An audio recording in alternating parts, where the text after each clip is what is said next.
تمام میرے بہن بھائیوں کو میری طرف سے السلام علیکم ورحمۃ اللہ وبرکاتہ۔ روحانی قرآنی وظائف چینل کی جانب سے میں آپ کو خوش آمدید کہتی ہوں۔ ہفتے کے دن کا میں آج آپ کو ورد بتاؤں گی۔ ہماری ویڈیو کو آپ نے اینڈ تک ضرور دیکھنا ہے۔ اگر ہمارے چینل پہ نئے آنے والے ہمارے بہن بھائی ہیں، اگر آپ نے ہمارے چینل کو سبسکرائب نہیں کیا تو جلدی سے ہمارے چینل کو سبسکرائب کر دیں، بیل آئٹن کا بٹن دبا دیں تاکہ آنے والی ہماری ہر ویڈیو سب سے پہلے آپ تک پہنچ سکے۔ جی تو پیارے بہن بھائیوں، آج کی جو ویڈیو ہے میں آپ کے لیے لے کر آئی ہوں۔ آج کی اس ویڈیو کے اندر ہفتے کے دن کا جو ورد ہے، آج آپ نے لا الہ الا اللہ کا ورد کرنا ہے 100 مرتبہ۔ جو کوئی میرا بہن بھائی 100 مرتبہ اس ذکر کو کرے گا، کلمہ طیبہ کے ذکر کو کرے گا، اللہ تعالیٰ اس کی تمام پریشانیوں کو دور فرما دے گا۔ اور یہ سب سے افضل ذکر ہے، کلمہ پاک کا جو ذکر ہے یہ سب سے افضل ذکر ہے۔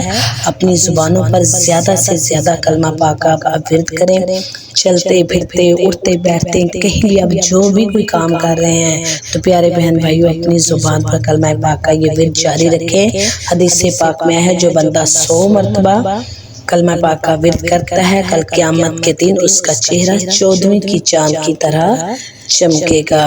کہتے ہیں کہ اپنی زبان کو کلمے کا عادی بنا لو۔ کہتے ہیں جب موت کا وقت قریب آتا ہے، جب سکرات کا وقت آتا ہے تو اس وقت زبانیں بھاری ہو جاتی ہیں اور زبان سے کچھ ادا نہیں ہوتا اور بندہ بول نہیں پاتا۔ کہتے ہیں کہ جو بندہ، جس بندے کی زبان کلمہ طیبہ پڑھنے کی عادی ہوتی ہے تو اس وقت بھی، موت کے وقت بھی اس کی زبان کے اوپر وہ کلمہ طیبہ جاری ہو جاتا ہے۔ وہ کلمہ پاک کا ورد کرنا شروع کر دیتا ہے، لا الہ الا اللہ۔ تو ورد یہ بہت ہی پیارا یہ وظیفہ ہے۔ آپ نے اٹھتے بیٹھتے چلتے پھرتے آپ نے اس وظیفے کو کرتے رہنا ہے۔ اللہ تعالیٰ ہمیں پریشانیوں سے محفوظ فرمائے گا۔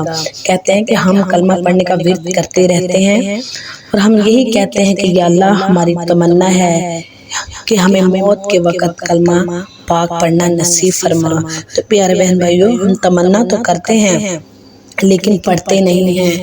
تو پیارے بہن بھائیوں، آپ نے اپنی زبانوں پر اس ورد کو، اس ذکر کو، اس کلمے کو آپ نے سجا لینا ہے تو انشاءاللہ تعالیٰ مرتے وقت بھی ہماری زبان پر یہ لفظ لا الہ الا اللہ کا ضرور ادا ہوگا۔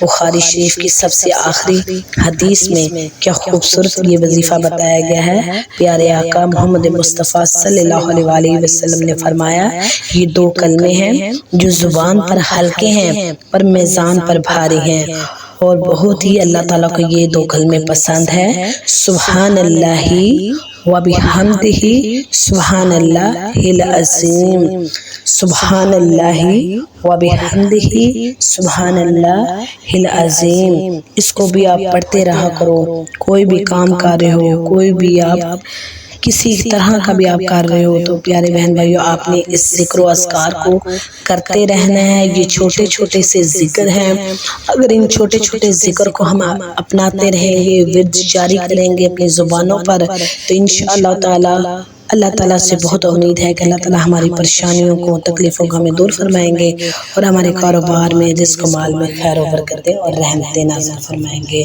آمین۔